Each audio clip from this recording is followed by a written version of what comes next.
Assalamualaikum warahmatullahi wabarakatuh. Nama saya Neastuti, NPM 1921020593. Di sini kita akan membahas tentang prinsip-prinsip maqasid syariah.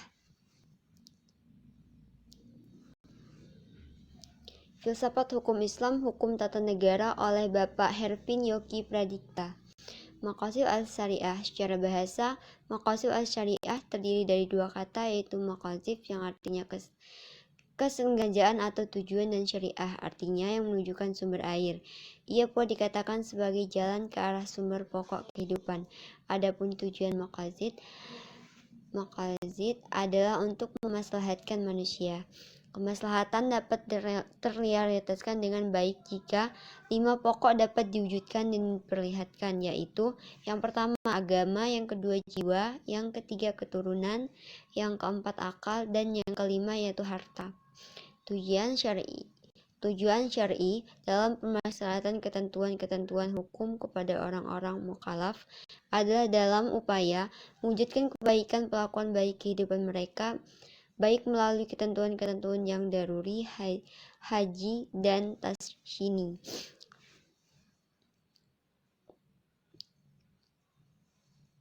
Kemaslahatan yang ingin diselesaikan adalah memiliki syarat-syarat seperti berikut.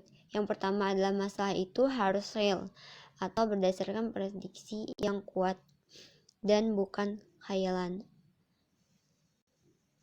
Maslahat yang ingin diwujudkan harus benar-benar dapat diterima akal, harus sesuai dengan tujuan syariat secara umum dan tidak bertentangan dengan prinsip-prinsip umum syariat.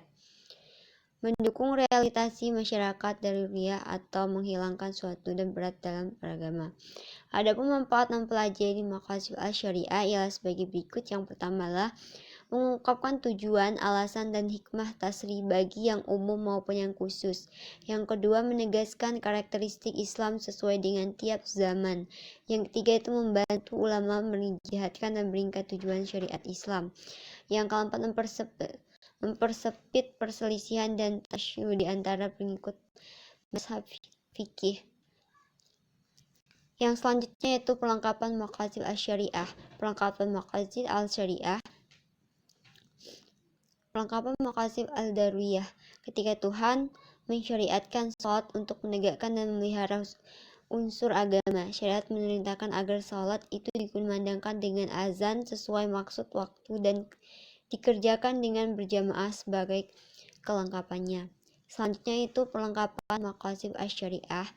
Yang kedua, perlengkapan maqasid hajiyat. Tak kalah syarah memberikan kemurahan kepada orang yang sedang dalam memperingati untuk mengqadha sholat, lalu disempurnakan kemudahan itu dengan diperbolehkan menjamaknya. Yang selanjutnya itu perlengkapan maqasid. Yang ketiga, perlengkapan maqasid tasyiniyat. Syarah mewajibkan bersuci untuk menegakkan urusan tasyini. Kemudian, kewajiban bersuci itu disempurnakan untuk aturan-aturan sunnah bagi bersuci. Tak kalah syariat mensunahkan membeli hewan kurban, disempurnakan perintah itu agar binatang yang dikurbankan itu dipilih dalam binatang yang tidak cacat. Perantara maqasid al-syariah sebagai dijelaskan dengan berulang kali bahwa tujuan hukum perundang-undangan ialah untuk mewujudkan kemaslahatan dalam menolak kemudaratan bagi manusia. Maksud tersebut dapat diwujudkan karena perintah dan kewajiban syariat dilaksanakan dengan baik-baik dan dijauhi segala larangannya. Pengetahuan dan pemahaman yang benar mengenai sebab-sebab perintah itu dikeluarkan menjadi pendukung utama untuk mentaati perintah syariat, karena sebab syariat dikeluarkan selalu mengikuti status hukum musababnya. Artinya jika status hukum musababnya adalah wajib, maka wajib pula hukum sebab yang terjadi perantaranya. Tidak ada beda dengan perintah-perintah syariat, larangan-larangan, dan mempunyai peranan-peranan yang mengatakan pada perbuatan itu terlarang. Tidak logis apabila suatu perbuatan itu dilarang, sedang perantaranya diperbolehkan. Oleh karena itu, perantara wasilah dari suatu larangan yang kuat seharusnya mengikuti status hukum yang diperantarai, yakni terlarang juga. Berdasarkan ketentuan tersebut, muncul dua kaidah yang penting, yaitu yang pertama, suatu yang menjadikan kewajiban sempurna karena wajib adanya. Yang kedua, adalah menutup jalan menuju ke perbuatan terlarang.